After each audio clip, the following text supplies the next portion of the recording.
Yeah, needless to say, Shane DeBona, Dakota Getz, and Mikael McCall are still out. Noel McMillan, it's still going to be a while with him, I think, before we get him back on the field.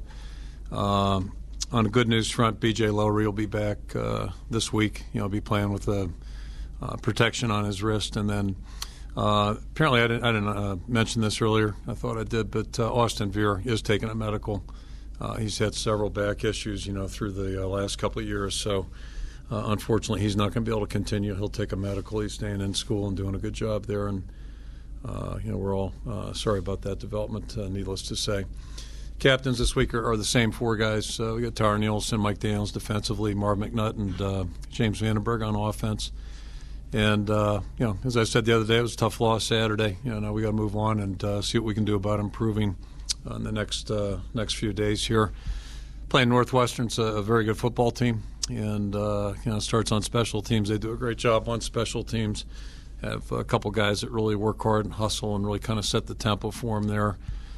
Defensively, they've played very well against us and very consistently, and then offensively, they just have a system that works extremely well for them. They execute it very well, play at a high tempo, and all 11 guys are really wired and do a great job. The quarterback's been a phenomenal performer for them. And I'd say it on all three phases. They really do a good job of playing together. They're all wired in there and do things really well as a team. So they've done a nice job there, certainly. And I think if you look back now at their program, going back to the mid-'90s when they really got that thing established, they've done a good job under Gary Barnett, Randy Walker certainly, and now Pat, I think, is really putting his mark on the program. Pat Fitzgerald's done a great job with the team, and they continue to move forward. So all that being said, it's going to be a big challenge for our football team to get ready for it. And we're excited about being in Kinnick again, certainly, and our fans have been absolutely fantastic. We appreciate that, and it should be a great environment to two good football teams, and we'll get after it on Saturday. Certainly, losing Sean Green late against Northwestern in 08, losing Ricky in 09 had big impacts on the outcomes there. But have you been able to pinpoint a reason or two why Northwestern has been able to have the success they've had against you the last 6 or 7 years? Yeah, I'm more focused on the last three, I guess. To me, it's pretty simple. They've played better in all three games. That's kind of where it's at. You can slice it, dice it. Injuries, that's part of the game. Their quarterback was hurt in 09 as well. So at the end of the day, they played better in all three of those games, and they won. That's what that's our objective this week: play better than them. Coach, you just faced what's rated now as the fifth best passing defense in the nation against Penn State. What did you guys learn as an offense from having played against that type of competition that you can use going forward? We probably helped them move up. I guess they moved up. I assume they did. Probably moved up in a few categories. So, it's same thing there. They outplayed us in every phase on Saturday.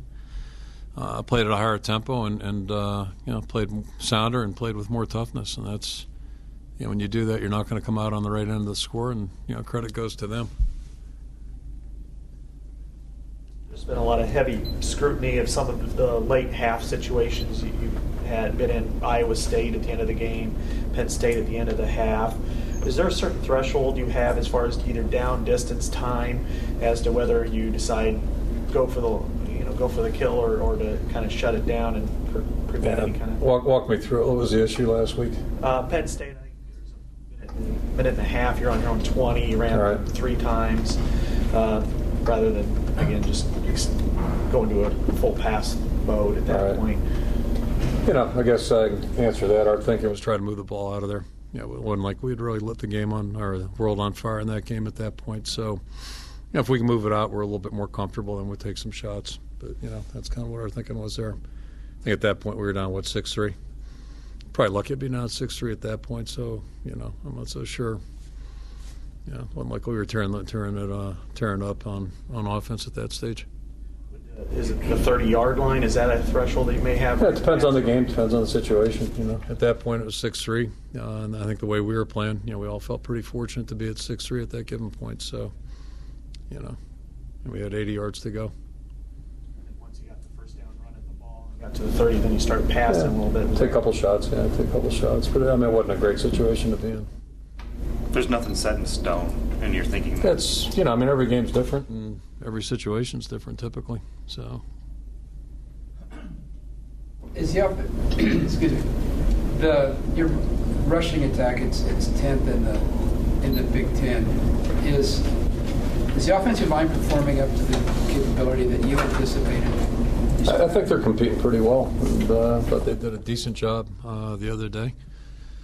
You know, there's a lot that goes into it. It's like, you know, if you look at sacks, there's a lot that goes into sacks. That's people typically put that on an offensive line, just kind of a knee-jerk reaction. Same thing in the running game. There's a lot that goes into all that stuff. It's usually a team effort. You know, run production, sacks, those types of things, and a lot of times it's situational too. So, yeah, we you know, clearly on Saturday we didn't do anything of distinction, and you know, I mean, the first thing I'd point out, I think, you know, we had 5 or 6 catchable balls that we didn't catch. So, you know, it's just tough to get any kind of rhythm going when you're doing that.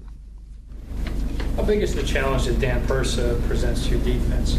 It's, you know, it's pretty big. I mean, you know, he played as well against us, I think, last year. As you know, the quarterbacks that we've faced, if you go back 13 years or just go back 12 years, forget about this year. But you know, he really, you know, played excellent against us a year ago. I'd expect he's going to be ready to do the same thing this year. So it's going to be a big challenge for us. And you know, we've played some really good quarterbacks over the last decade. You know, the first guy that comes to mind is Randall L. Very different performer, different kind of quarterback than Dan Persa, but nonetheless really tough to defend. And you know, with a guy like Randall L, the pressure's on you every snap. And I think, you know, Persa creates those same kind of problems in a different way, but he you know, really affects you in a real tough way.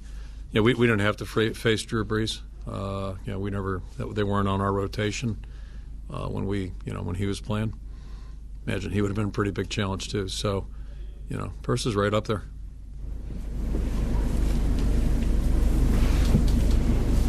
Coach, Persa seems like a little bit of a different quarterback. He's not running as much in the past 2 games that he's been in. Is that something that you can learn from tape? Or yeah, he may not be running north and south, but he's running east-west. And you know, the Michigan game, you know, they called me on yesterday, just walking down the hall, and I got called in to see a play where he was running pretty hard to his right and threw the ball pretty hard back to his left for a, you know, sizable game against a pretty good football team last Saturday. So, you know, he can still move and hurt you, and that's a real danger right there. Is you get a guy who can break the pocket and still throw the ball down the field. That really presents a challenge. Talking about quarterbacks, you know, it makes me think of Seneca Wallace. He was pretty good too. You know, it was a tough preparation. So, you know, you're playing that kind of performer, a real dynamic performer.